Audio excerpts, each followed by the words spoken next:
أعوذ بالله من الشيطان الرجيم بسم الله الرحمن الرحيم يا أيها الذين آمنوا ليبلونكم الله بشيء من الصيد تناله أيديكم ورماحكم ليعلم الله من يخافه بالغيب فمن اعتدى بعد ذلك فله عذاب علیم۔ صدق اللہ العظیم۔ چند دروس قبل اور آغاز سورت میں بھی ایسی چند چیزوں کا ذکر ہوا جن کا کھانا پینا حرام، نیز منع کیا گیا کہ اللہ کی حلال کردہ چیزوں کو خود پر حرام قرار مت دو، یہ اختیار تمہیں حاصل نہیں، اپنی حد میں رہو، حد سے تجاوز نہ کرو۔ یاد رہے بعض چیزیں اپنی ذات میں حلال ہوتی ہیں تاہم وقتی طور پر ان سے منع کیا جاتا ہے، اس وقت نہیں کرنی، خاص مخصوص وقت، جیسے احرام کی حالت میں ہر طرح کے شکار کو حرام قرار دیا گیا۔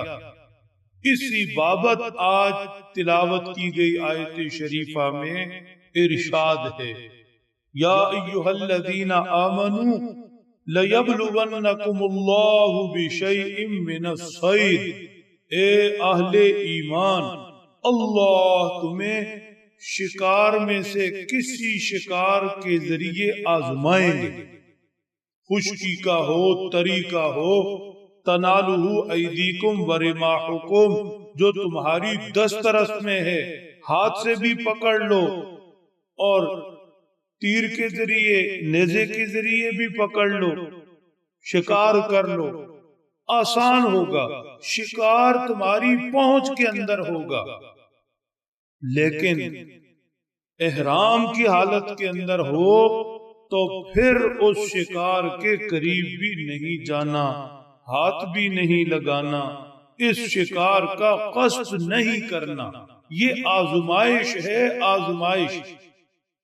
آزمائش کا مقصد بھی ذکر فرما دیا، لِيَعْلَمَ اللَّهُ مَن يَخَافُهُ بِالْغَيْبِ، احرام کی حالت میں اللہ نے شکار سے منع فرمایا تاکہ اللہ جانے کہ کون اس سے بن دیکھے ڈرتا ہے۔ اللہ تو جانتے ہی ہیں، اللہ کائنات پوری کو جنوانا چاہتے ہیں۔ دیکھو مجھ سے بن دیکھے ڈرنے والے میرے محبوب ایسے ہوتے ہیں۔ ایمان والوں کی شان یہی ہے، ایمان والا ایسا ہی ہونا چاہیے۔ ایمان والوں کی خوبی ذکر ہوئی، الذین یؤمنون بالغیب، بن دیکھی چیزوں پر ایمان رکھتے، بن دیکھے رب تعالیٰ کے غصے ناراضگی سے ڈرتے، اس کی دوزخ عذاب پکڑ سے ڈرتے، بن دیکھے رب کائنات سے محبت رکھتے، بنا اسے دیکھے اسی سے امید رکھتے، وہی سب کچھ دینے والا۔ صحابہ کرام کو جب فرمایا گیا کہ اللہ تمہیں آزمائیں گے، احرام کی حالت میں شکار نہیں کرنا، صحابہ کرام اللہ کے ہر حکم کے پابند تھے، یہاں بھی پابند ہو گئے۔ شکار کثیر تھا، دستیاب تھا، دسترس میں تھا، مگر صحابہ کرام اللہ کے حکم کے پابند۔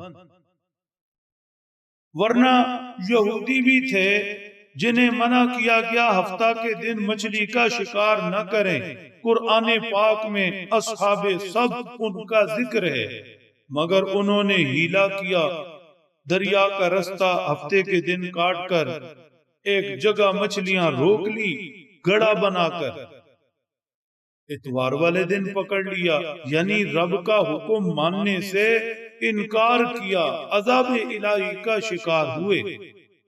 اسی لیے ارشاد ہے فمن اعتدى بعد ذلك فله عذاب علیم، جب فرما دیا گیا اللہ آزمائیں گے، احرام کی حالت میں شکار دسترس میں ہوگا، شکار نہیں کرنا، پھر اس حکم سے جس نے تجاوز کیا اس کے لیے اللہ کا عذاب دردناک عذاب ہے۔ جو اللہ کے حکم سے تجاوز کرے، گویا رب تعالیٰ کی کھینچی لائن عبور کرے، اس کے لیے عذاب ہے۔ یہ صرف اسی حکم کے متعلق اصول نہیں، اللہ کے ہر حکم سے تجاوز خود کو عذاب میں گرانا ہے۔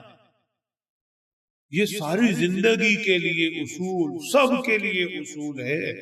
اللہ کے حکموں کے پابند رہیں، اللہ کے حکموں کے پابند رہیں۔ اللہ سمجھ دیں، عمل کی توفیق بخشے۔